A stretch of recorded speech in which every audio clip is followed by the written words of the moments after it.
Welcome back to another BizBite episode of the eCommerce Badassery podcast. I'm your host, Jessica Totillo Coster. If you're a marketplace seller, or it's at least one revenue stream for your product based business, you know how frustrating it is that you don't own your customer data, that you've built this business on a platform you don't own, and that things can go south real quick.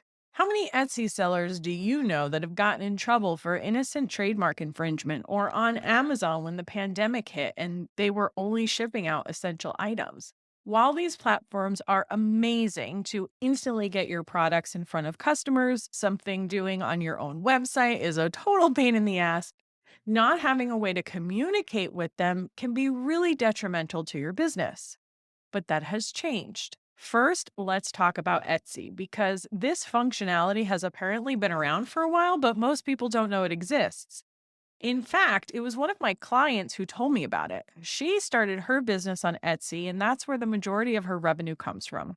But this year, she's been heavily investing into her Shopify site so she can build that up as well.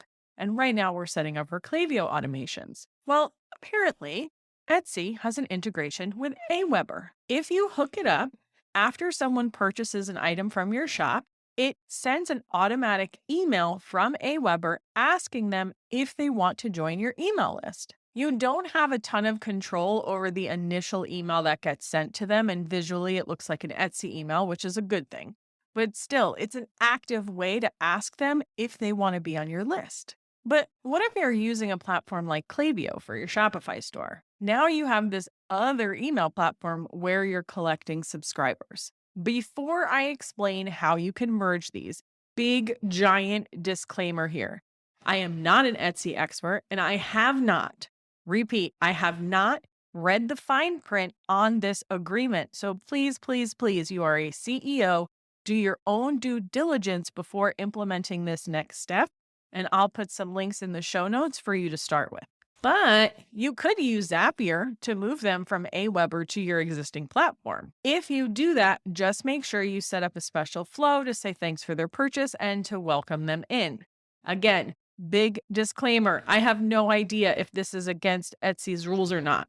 Please do your own research to confirm. And if it is, don't implement it and just keep them in Aweber. All right, let's talk about Amazon. Funny enough, I had this episode about Etsy already scheduled and on my list of things to do. And before I recorded it, I saw the news release about this Amazon feature. So it kind of came at the perfect time. Announced at their Accelerate conference, Amazon is releasing a tool called Tailored Audiences. Essentially, it's going to give you the ability to reach shoppers beyond those who follow your page. Unlike the Etsy and Aweber integration, this feature is currently in beta, but it will roll out to US sellers early next year. And according to the initial announcement, this will be available at no extra cost.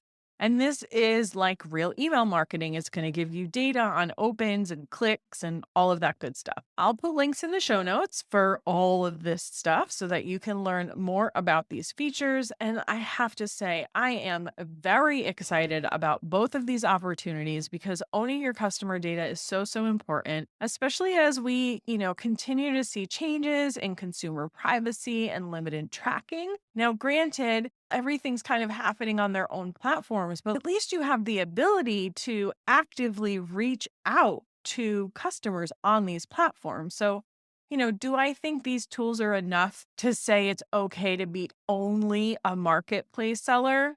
No, because you're still building your business on rented land. And I still think you should have your own website to fall back on should shit hit the fan. But it does make me less weary about selling on those platforms at all. And that's a wrap on today's BizBite episode. Thank you so much for hanging out with me today, and I'll see you on the flip side, friend.